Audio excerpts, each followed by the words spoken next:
dive in. I'm just going to read just a little bit of a bio here. So Sure. you spent 30 years in the food and beverage industry, specializing in operations. You also help brands grow internationally and nationally. You were involved with training and human resources, and we connected because of my dear friend and your dear friend, Tiffany Shimmick. Yes. You started off at Boston Market. You continued to Jamba Juice, Pinkberry, Sweetgreen, and Salt and Straw. And then, like, I want to know this part in just a moment, but then you stopped, like you quit and you launched your own company, which is really that holistic healing and coaching industry. So first and foremost, I just want to say thank you for being here. Well, thank And you. I am just honored, just the conversations that we've had. You and I think so like-minded. I love the messages you put out every day. And I was just telling you, like, we say the same thing, and I love like-minded people. So just tell us a little bit about yourself. Sure. Well, thank you, Mary. Thanks so much. Thanks for the introduction and inviting me. I'm so honored and humbled. But yeah, so I spent, for 30 years, about 30 years in the food and beverage industry, as you indicated.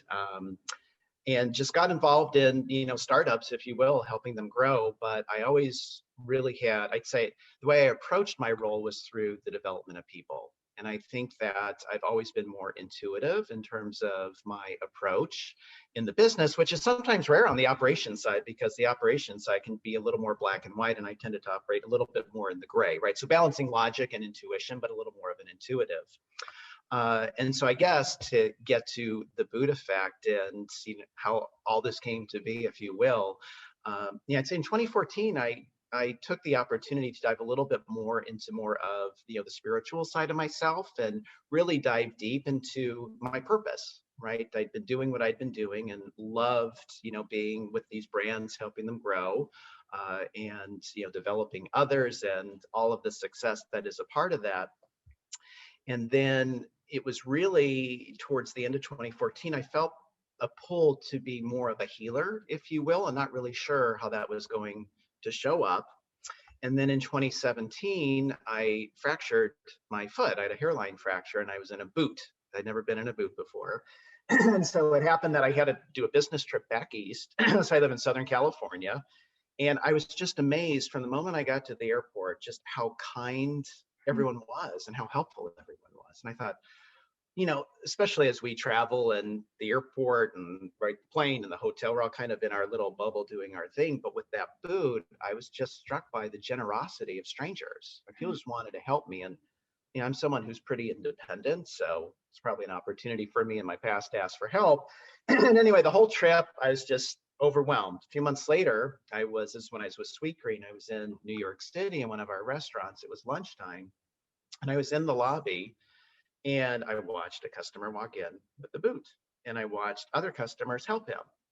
And then I proceeded to watch two other people walk in with the boots, and I was actually holding the door.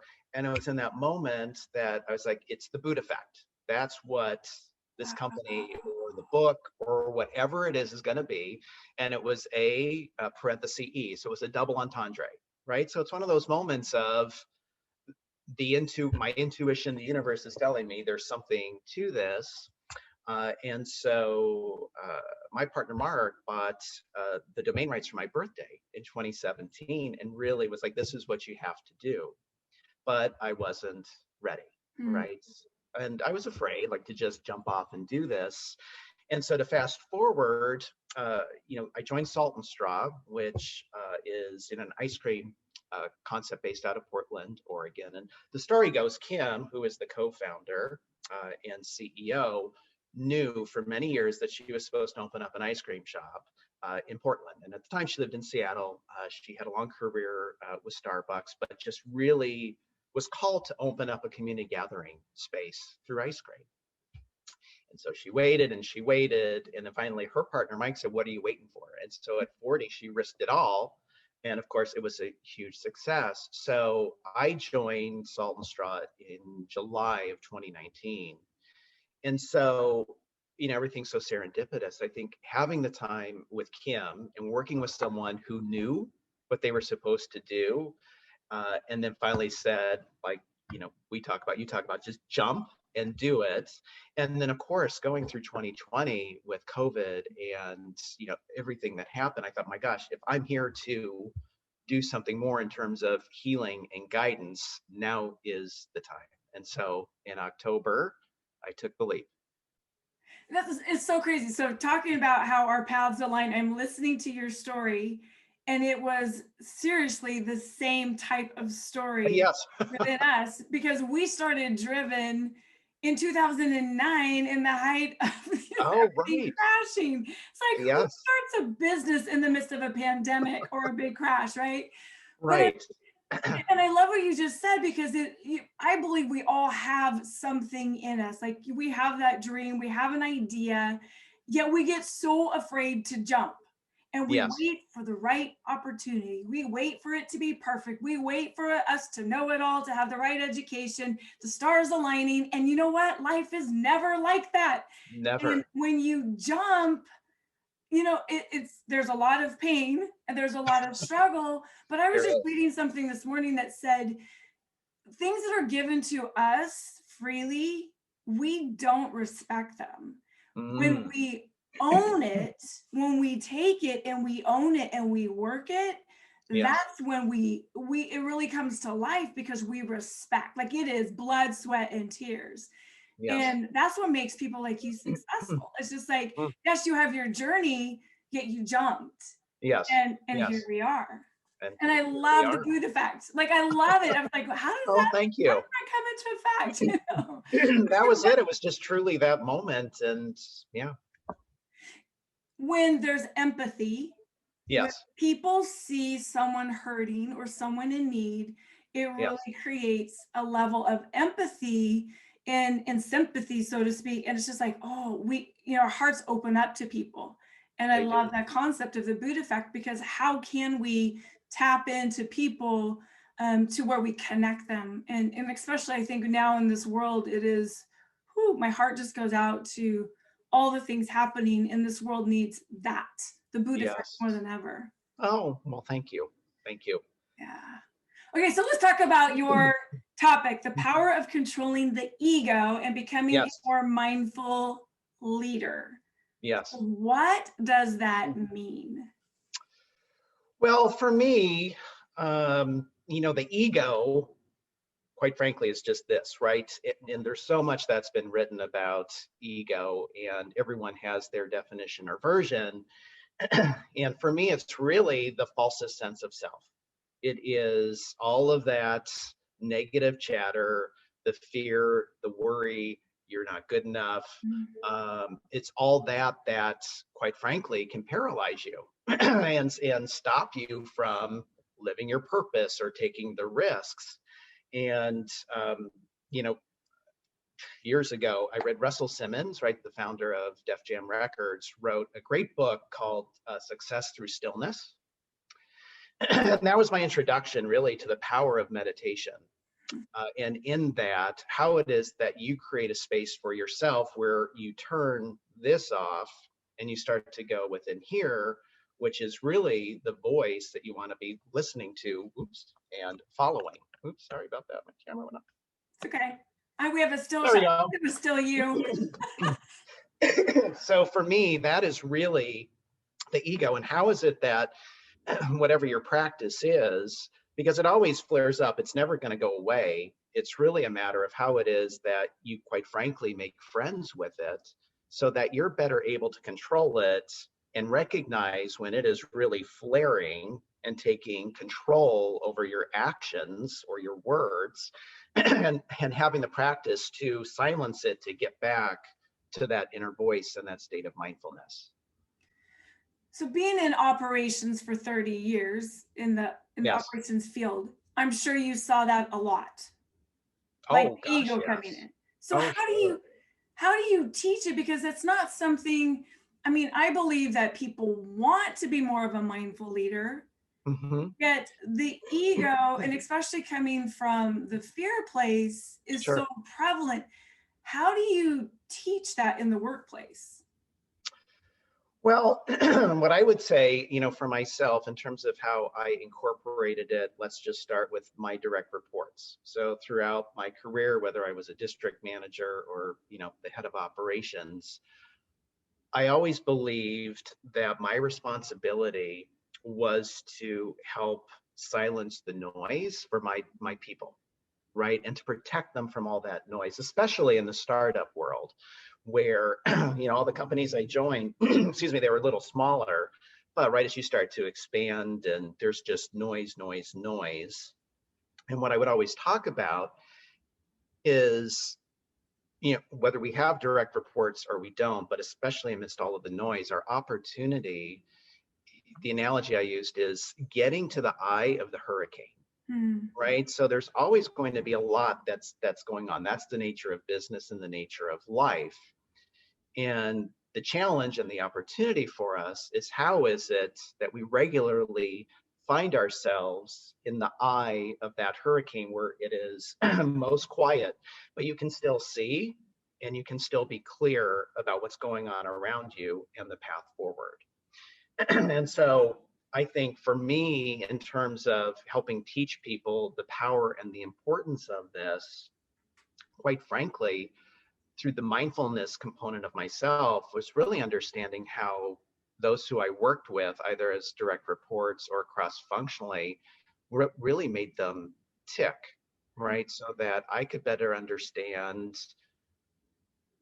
their characteristics in terms of their personality and style, so that I could approach them in a more mindful way where, right, there's a division. When the ego is flaring, it separates you from me and it's judgment. And if you can approach, everyone that you come in contact with through that mindful place, there is no separation. We are all connected. But for me to really leverage the relationship and to have, true success, how is it that I better understand who you are so I can approach you in a way that really gets the most out of you? I've been reading this book by Brene Brown, Dare to Yes. Lead. And I was reading this yesterday. I'm like, oh my gosh, this goes perfectly with your topic. And she's Yes. talking about ego. And she Yeah. says, ego drives pretending, performing, pleasing, and perfecting. With ego, we are always striving to be enough. Our ego will do almost anything to avoid or minimize the discomfort associated with feeling vulnerable or even being curious because it's too risky. That's what we were talking about earlier. What Yes. people think, Yes. what if I uncover and learn something even about myself that is uncomfortable or I don't like? So ego is really about fitting in. And I love what you say about the eye of the storm, because if people can really look at what's the worst thing that can happen? Like, what do I really need to be afraid of? And you Sure. actually have a great acronym of fear that I'd love for you to talk to. Oh, sure. Yeah, so there's a workshop, and it's the premise really of the Buddha effect, which is moving from fear to love. And so it's an acronym. And so fear stands for false engagement about reality. And so in the workshop itself, it starts off with really thinking about what are all the things that you want to achieve personally, professionally, in all parts of your life. And then to do really a diagnostic, if you will, on the fear, right? So what are those fears that are holding you back, and what are the themes around those fears? Because oftentimes, right, there are multiple themes that pop up in regard to our fears and what we want to achieve. And then from there, really doing an inventory of, what I'm calling the circles of influence, different from Stephen Covey, but your circles of influence in terms of the different layers of individuals who surround you, and really being honest about those different layers, if you will, and who is it that you really need around you to help support you, but also be really honest and give you the honest, direct feedback about where you are at in terms of your ability to achieve those goals, and vice versa with them. And then as the workshop progresses, just in regard to fear, then you're really at a place of really now understanding what the fears are about. So then you can begin to take action with your circles of influence and an exercise to remove that fear or the ego that takes shape, to then move into the concept of love, which stands for listen, optimize, vest, and enact. Mm. And so it's really, how is it that you are not only deeply listening to yourself and the practices around that, which would be the mindfulness component, but how is it that you're really listening deeply to those who surround you? Because, oftentimes we listen to react versus listen to learn, right? Two very, very different principles. And I'd say a lot of the time we're listening to react, right? Because how many times are we in a conversation with someone just ready to, we've all been in those meetings where everyone's talking over each other, ready to share their opinion, really, as opposed to listening to learn. So we go through that. And then from there, how is it then with all that you've learned that you're able to optimize that information in regard to your circle of influence? And then from there, how is it that you're going to vest? So really invest, if you will, in that information to then take action and ultimately be able to achieve your goals. I love that. Fear to love. And then all the acronyms. I always said fear, for me, it was false evidence appearing real. Yes. Yeah. It's so moving from fear and I absolutely, we say, people listen, or they listen to respond. And Yeah. it's the same thing, Sure. right? React, respond. And as I said, we're so aligned in the things that we share and teach. And I really look at ego. I remember thinking, oh, I don't like that term ego. It's like, new agey or whatever. But everyone has it. Like everyone has it. And and I think just even the way you're describing it in reading Brene Brown, when we realize that we're in fear, then we're justifying, when we're proving, we're in ego. Like we are. It's from our place, our perception, and we're not taking into accountability other people. That's right. That's right. Well, and with Brene Brown, because I know we talked about her, we both really respect her. I was introduced to her in 2014 by a former colleague, but she also talks about that, through that fear and the ego, that it's the hustler, right? She talks about when you have that ego take over, you are then hustling for worthiness, which is why when you were asking about the practice, in regard to how you help people eliminate the ego, when you right, as an individual, so again, whether it's personally or professionally, but in this case professionally, and you do have those direct reports, right, our obligation is to understand what makes them tick and not want to change them. Because right, when the ego is taking over us, that's when we want people to be like us, or right, there's the phrase, the smartest person in the room, right? And so if you want to actually help create that vulnerability and take that armor off of those who you lead and support, you have to show up having them understand that you value who they are and their style, and your role as a leader and working with them is to value that and maximize it so that they can be incredibly successful. And that's where I think sometimes we miss the boat, because how many of us have taken all the different personality, right, leadership assessments, DISC, and I oftentimes say throughout my career, I took all different assessments, but I will say at Jamba, we really did the best because we kept that information sacred, either with each other as an ops team or our direct reports. And it just infiltrated the organization, whereby we kept that it was called pulse point at the time. That was the assessment. And we really valued and took the time when we did one-on-ones to check in with their style and how was it that we were getting the most out of them. And lo and behold, I was there 10 and a half years. That's to this day where I have most of my friends from, because we were able to take the armor off and show up as we were, and we valued each other for who we were, who we are, and what we contributed. So is that where you learn this philosophy of controlling the power of the ego to get into be that more mindful leader? I think, well, where I would say I first learned it in terms of the mindfulness and turning off, the head, was actually from my mom. So I grew up with my mom taking the time every morning before she went to work to do some reading and some reflection, and more around, whether it was spiritual or self-help, and then she journaled.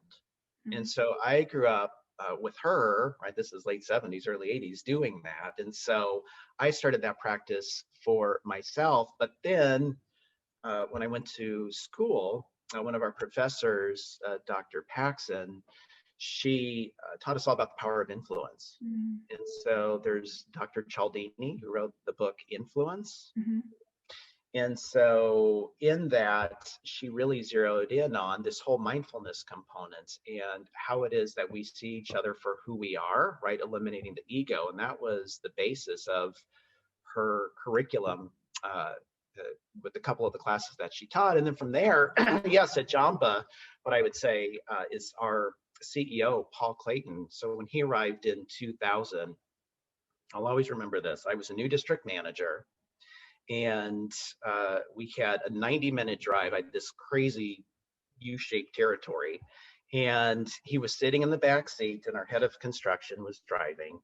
And I didn't know Paul very well, but he said, you know, what I would really love is to one day have one of my direct reports come into my office and say, Paul, I'm just going to sit and think for the next few hours. That's it. I just want to think. I'm not going to do and be busy. I'm just going to sit with myself so I can reflect. And he said, gosh, I just wished more people would do that. So, I mean, that was early on in my career. So back to your question with Jamba, you know, in hindsight, yes, because Paul set that tone around the importance of self-reflection. That and is, really getting in touch. that's amazing. I mean, I've never heard, we work with tons of companies, and to say, I just wish someone would come into my office and say, I just want to sit and think. I just want to sit and reflect. There is actually one company that we work with, they have a meditation room. And they great. want their employees to use it, to go in, whether they read, whether they just sit. So I do know a company, and the productivity has gone through the roof because of that. You know, and it's, you know, I always look at the state of the American workforce, the Gallup study that was done that talked about engagement, disengagement, actively disengaged employees and managers, right? And in a normal company, average company, they say for every 2 people, one of them is either disengaged or actively disengaged. And that always just blows me away. So when I look at your topic, I believe that there are leaders that really want to be more mindful, but they don't want to do the work. Like it's too painful. Would you say, do you see that? Oh gosh, yes. Oh, for sure. Well, it's funny. I know we were talking before this started, and I do my daily message, and it's interesting because based on the topics that I write about, you know, you get a lot of feedback, and so you realize what really resonates. And so there was one that I sent out, I think last week, in regard to really taking the time, especially in the morning, to check in. I think I also had that for today. And what's funny is as I wrote that particular topic last week, but then as I talked with people, you know, my belief is that the way you start your day, right, sets the tone for the remaining hours that you are awake. And so having, whether it's 10 minutes, 15 minutes, 30, 60, whatever you give yourself, your ability to check in and go within, and I say, have a little bit of a diagnostic in terms of what are you feeling? What are you sensing? And acknowledging it, not trying to change it because it is what it is. Just that practice alone makes a big difference in terms of then how you show up for others throughout the day. But yes, do I find that it's a challenge for people? For sure. Even meditation, you know, as you brought up meditation, it's funny, there's someone that I partner with that I used to work with, and we do a second Sunday meditation session online, and she leads a 3-minute meditation. And it's funny because some people will say, oh my gosh, that felt so long. For 3 minutes? For 3 minutes. But the more you do it, it's funny because I had mentioned Russell Simmons, and he wrote the book Success Through Stillness. And, you know, he has a really good point, and it's whether you meditate or you just, you know, sit and read, and whatever your practice is to go within and be more mindful and connect with yourself, what he shares is it's a mindset shift. It is. So, and what he shares is you have to make whatever amount of time that is, or what that practice is for you, as important as brushing your teeth. Mhm. And he talks about that in the personal hygiene, because that is personal hygiene. It's just a matter of, excuse me, how it is that we reprogram, right, our mind around those particular activities that allow us to have the space to go inward and be more mindful and connect.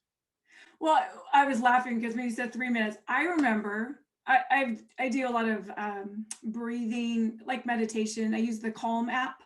I love Oh, Calm. okay.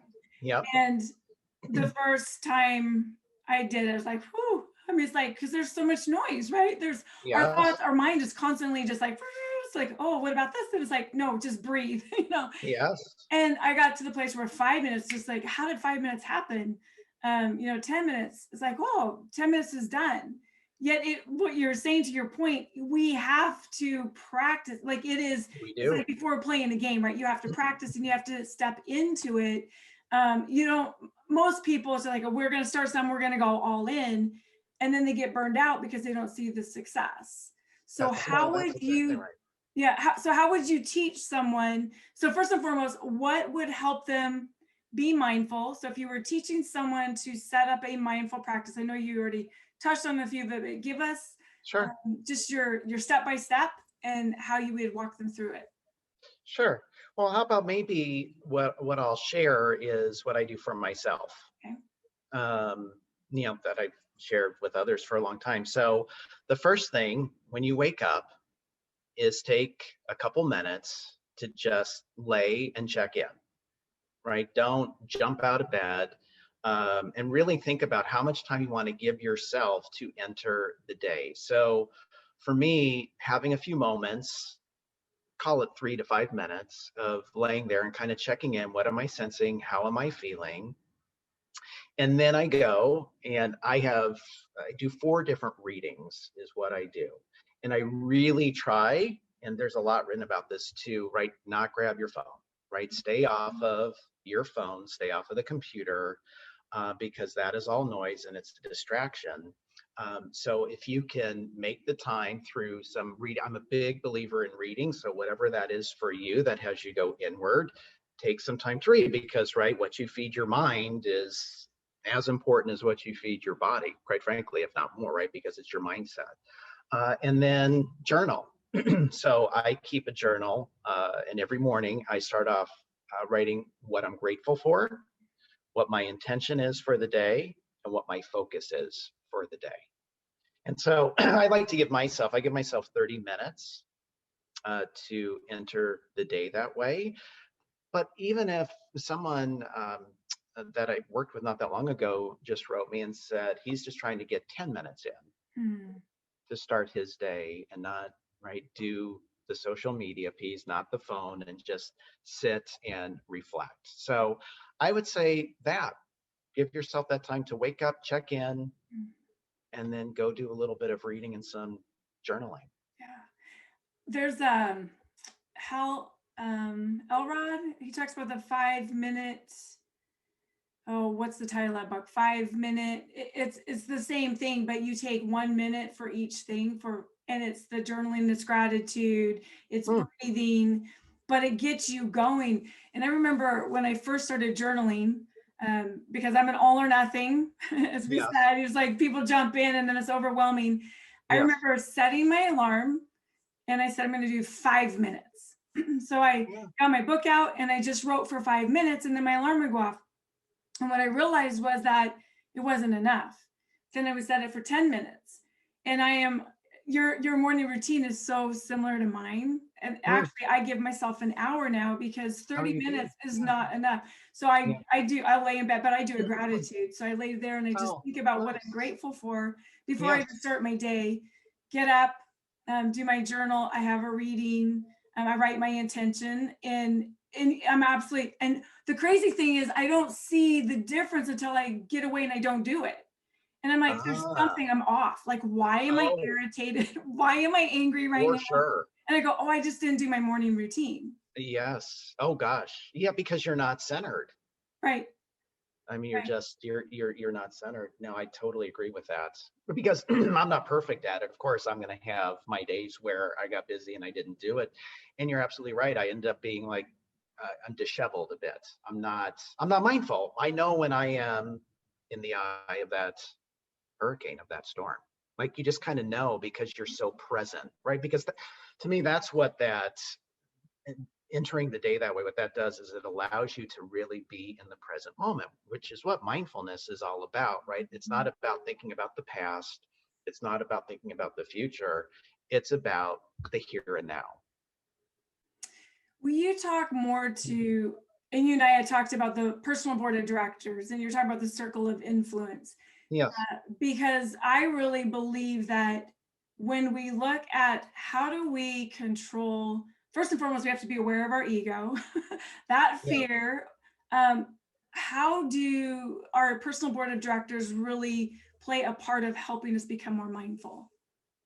Sure. Well, I mean, I think it's been said, what's the phrase that you can understand someone by who it is they keep around them or their friends, right? So the way is, so if I go back to the workshop, what we say is that there's your core, right? So your core, those are your confidants, those are your go-tos, and also the people who come to you. So they're the ones that you really, really rely on. Then you get to layer one, and those are all the people that you interact with daily, both personally and professionally. So they're always around you. And of course, they'll change, right, professionally based on if you change companies or whatnot. Layer two are your in and out folks. So those could be colleagues that you worked with in the past that you've left, and so now you meet up a couple times a year. So they don't really have a profound impact on you, but they're there, and you check in with them. And then layer three is all about kind of renewing. So it would be that outer circle whereby you are introducing new individuals into your circle of influence, right? So whether you're out there in another organization and you meet someone that perhaps is not, well, would not be in your core right away, but it's really having you be mindful of how is it that I am introducing new people into my life, into my network, whereby they might be someone who I will need in my core in the next year or two based on where it is that I'm at professionally and personally.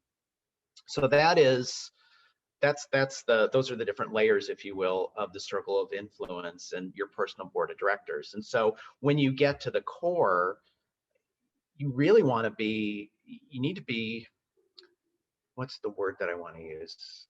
I want to say mindful, but you need to have a real high standard around who it is that you allow to be in that core. And one of the exercises that we do is we really have you think about you're going to categorize them into three different buckets. The people that are going to tell you what you want to hear, right? Those who aren't going to say anything, and then those who are going to be the real honest deal with you. And that's hard. It I mean, is hard. it's hard when you have someone Sure. that you talk about that core. Those are the people that they're going to shoot straight, whether it feels good or not, They are. because they They want the are best for you. totally. But here's the thing: if you're surrounding yourself with people who really know you and value you and care for you, that honest conversation is just a byproduct of that relationship, right? Because I keep going back to when you understand the person and their style and who they are, it's not an attack, right? Because if you are approaching that conversation in a way that that individual is going to digest that information and understand where it comes from and how to act on it, that's what it's all about. But yeah, sure. I mean, we have to be aware of, do we just have a bunch of yes people Mm. around me, because that's dominant out there too, but that doesn't lead to anywhere in terms of great progress, right? So it is really being mindful about those individuals that are going to tell you the real deal, let you know when you're off track, push you, give you a little bit of a wake up call, but at the end, you know that it's all because, right, they care about you and they want to see you succeed. you and I had spoke last week, and I had asked you a question because I really believe that there's another layer. We have people in our life that they're family, they're Sure. super close friends, and they don't fit into any of those buckets. They're the ones that you're holding the mirror up to them, and so they challenge. Yeah. It's like the negative, it's the naysayers, it's the ones that kind of squash your dream. And when I look at the ego and knowing a lot of times it comes from fear, how would you coach someone to work within that relationship when you look at the fear to the love concept? Yeah. Yeah. And we had a good conversation about this in terms of, sure, because you're going to have those individuals, namely family, right, that are in your life that you're not going to dismiss per se. Perhaps you're going to limit your engagement, if you will. But when you are together, I think it's really having a healthy understanding of, right, the topics that can be discussed and the boundaries, right? Because if you know you're going to disagree and it's the path to nowhere that is going to be of any good, um, and nothing really bountiful, if you will, is going to come out of it, then don't go there, right? I think establishing clear boundaries around those topics is what will ultimately help you in the relationship. Now, I suppose you could say then, well, is the relationship, how meaningful is it, if you will, because you're not able to have the free flowing conversation and dive into multiple topics if some are um, off the table, if you will. But if you know that that's going to do more damage, right, than good, then have those boundaries decided upon. Well, and I see not just in family, I see it also in businesses that when a leader is learning and they're growing and doing what you're talking about, right? I want to get out of I don't want it to be so much about me. I want to be more mindful. I want to be more supportive. I want that boot effect. Like I Yes. want to see people when someone is willing to do the work to change, it upsets the apple cart all around them, whether it's at work, whether it's in family, whether it's in relationships. And a lot of times they become targets. They become targets because, again, it's the mirror and it highlights things that other people aren't happy with. And so they become like like they're shooting arrows. And being mindful, I really believe, helps ground that person. But again, it's looking at who can I grab a hold of? Who are my pillars? Who are my support people in that circle of influence, that board of directors that'll say, hey, it's okay, let it go. Like it's the water off the duck's back, not taking it Mm-hmm. in. Sure. Because if we take it in, then we become more, I believe, into the ego part where all of a sudden now we're driven by having to prove, and it becomes like this cycle. Sure. Sure. Prove or conform. Yeah, yeah. So I am actually going to open it up to anyone if you have questions for Eric. I know we have a few people here on the live webinar. I have people on Facebook Live. Oh my goodness, there's comments. I didn't even see them. Love silence the noise. Boom, love dare to lead. What do you feel is the most effective way to engage employees with company culture from your experience? What's the most effective way to engage Engage. employees in company Mhm. culture? What's the most effective way? Well, I mean, I think, I know I keep saying the same thing. I mean, culture is not a program. I think I've seen that in my past where, like, we need to have a better culture and we're going to put programs in place and whatnot. And to me, the culture is all about this. How is it that get I am able to meet you where you are at to get the most out of you, so you feel like you're really contributing and that you are successful.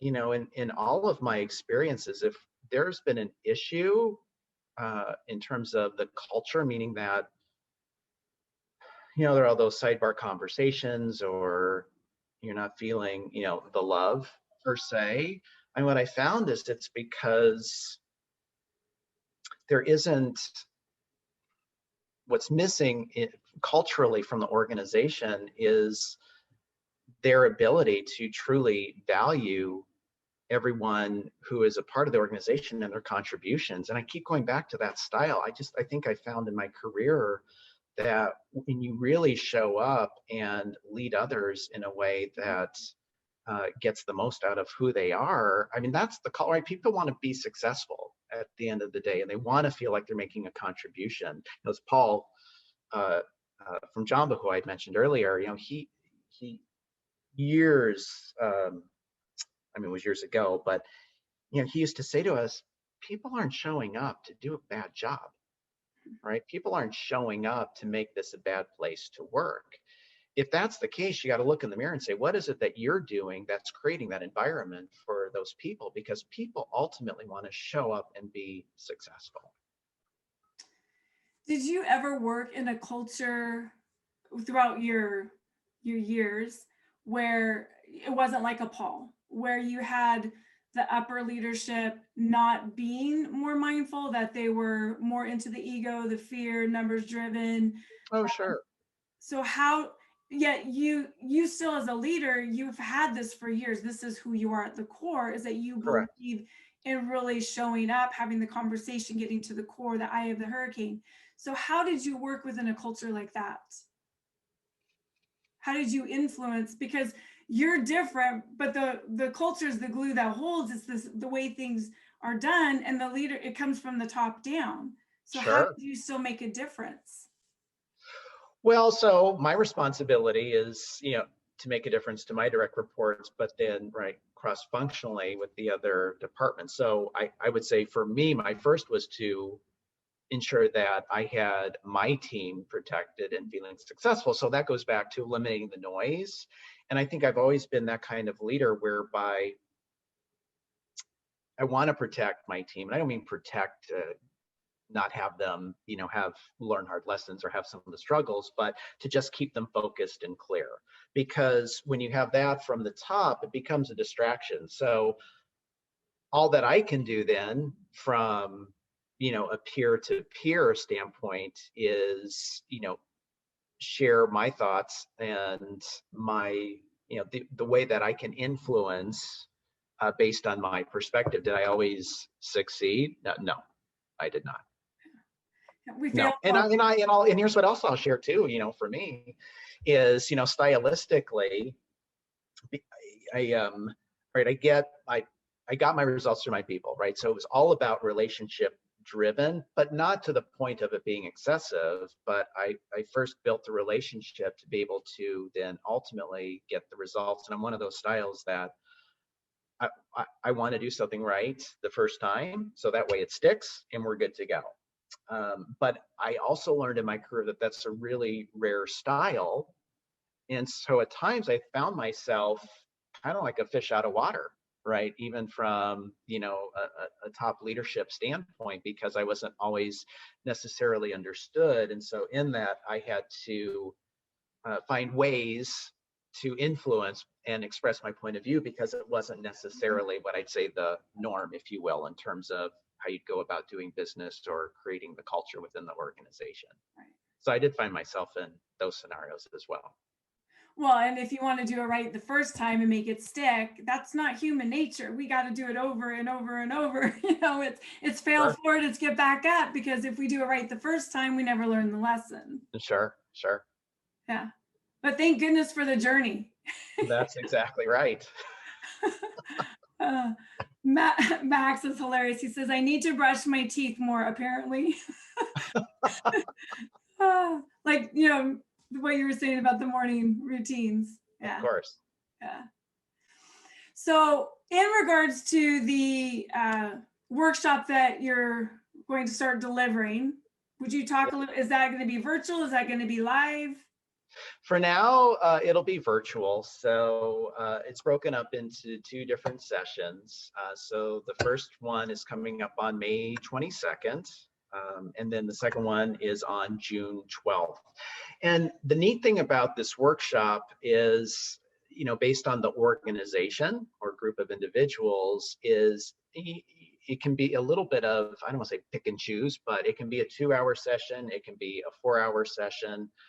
And I think ultimately there's a component to this workshop that can be more of a retreat, whereby we're able to take, 2.5, 3 days together to work through this continuum, because the moving from fear to love is pretty heady. And it also, to go through all of it in its entirety, requires, I'd say, a lot of vulnerability, if you will, right? To really, I mean, think about even just circle of influence, being honest about who you surround yourself with, and do you have to make any changes with those individuals, and how are you going to go about doing that? And so yes, so that's, so back answering your question, the first one's May 22nd, or yeah, May 22nd. Yeah. Well, if anyone is interested and wants more information, if you would put that, whether it's here in the webinar or on Facebook, I'll make sure that you connect with Eric.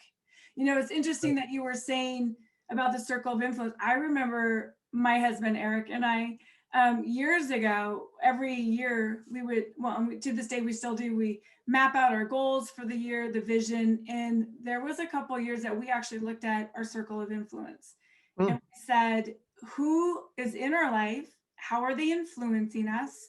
How are they helping us get to where we want to go? Are they willing to hold the bar up high? And then who do we want? Because as a leader, we have to always be willing to learn and grow, and we get comfortable. We get so stuck in our comfort zone that even it's our circle of influence. And so sometimes that's putting ourselves out. It's raising a hand, it's joining a group. And you were talking about you're a mentor. But really looking at how do we grow, but it goes back into, we have to be aware, because it's right. The top 5 people in our life, they're the ones that we mirror them more than ever. We mirror their values, their beliefs, their actions, their attitude. Oh gosh, yeah, for sure. Well, and you also, I've just learned a lot, even for myself, starting, the Buddha Effect, and you really begin to have clarity around who really is your core, right? Especially when you jump off and go do something completely different. You have a real understanding around that, as well as who is it that I need to introduce into my circle, layer 3, but also knowing that I'm going to need I'll need some different individuals that will help me and become part of my core, perhaps sooner rather than later. I have a question for you. So Sure. what has been your greatest lesson in learning this philosophy? And the lesson is usually, we fall down, we've had to fail forward, but where you've had to overcome your ego to step into the mindful, what's been your greatest lesson and your opportunity for growth? That's a good question. Great. Well, I don't, well, here, what comes to mind is when I was graduating college. So I like to think that, I have an ego, obviously. I've always had an ego, but that ego, right, I've always been very driven.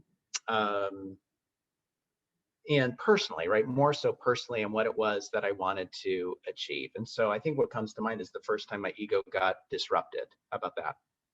So when I was getting ready to graduate college, there was a company that I wanted to work for. And so I'd been really successful through college and kind of, right, was very involved, achieved a lot, was great. This was the coup de grace moment, right? My ego was going of, this is the company I'm going to work for. They were based out of Chicago, and I'm moving. My whole life was planned. And I got a call from the head of HR. This was 3 weeks before graduation, that they had a hiring freeze. And so could you wait a year to join us, right? And so there was my, like, are you kidding me, right? I worked this hard, and now the job of my dreams, so to speak, so I thought, isn't going to come through. What am I going to do? And that was a real, I'd say it was ego, right, at play, because I was so clear on what it was that I needed to achieve and where I wanted to be. And the universe threw me a bit of a curveball, right? Because the universe said, this isn't your path. And so I literally like stood there like, what in the world am I going to do? Because I didn't like my other offers. But ultimately what happened was I ended up doing something totally different and did a culinary apprenticeship actually, that then led me on the path to one of my all-time mentors, right, for most of my career. So that's an example. And I'll say another one too was when I got promoted to be a director, and I was asked to go to New York City with Jamba Juice. And I knew nothing about New York City. I was, California kid, so to speak. And I'm like, sure, I'll go grow the brand in New York. And it was hard, right? And I had been really successful up until that point. You're going to learn to be a director, which is a whole different way of thinking, right, compared to a district manager in terms of the strategic component, and do this in New York City and open up a lot of Jambas pretty quickly. And so I remember I was just struggling. My ego was just smacked. And I was just down. And this mentor, my Karen, I always remember we were on the phone and she said, fine, then quit. And I remember I looked at my phone like, what? She's like, quit. I don't care. You don't think you can do this? And so anyway, long story short, I did not quit. But what I did is I got out of my ego here, saying all the things that I was doing wrong, but that it caused me to pause and go within to say, Eric, you know what to do. Just get out of that noise and get out of that self-defeatist mentality. And at the time, Karen knew what she was doing because she didn't want me to quit. But because I was being so stubborn and that ego had taken over, she needed, right, your core, if you will, right, your board of directors just said, fine, then quit. Knowing that I was better than that. Yeah. And so those are two examples. I love it. Points in my life. No, but that highlights it perfectly, right? Because we get so caught up and then it's like, we have all this self-talk and someone challenges it. Well, then there's a different place so that our ego wants to go, wait a minute, I want to prove you wrong. Well, sure. So it's like this really weird shift that all of a sudden is like, no, hold on, I can do this. But right. Then you go inwardly going, why am I doing this? Yeah. Oh, sure. Yeah. I love but that. Those are always the greatest moments of growth, right? Because, and lo and behold, you didn't even necessarily expect that. But that is, right, that's when we grow the most.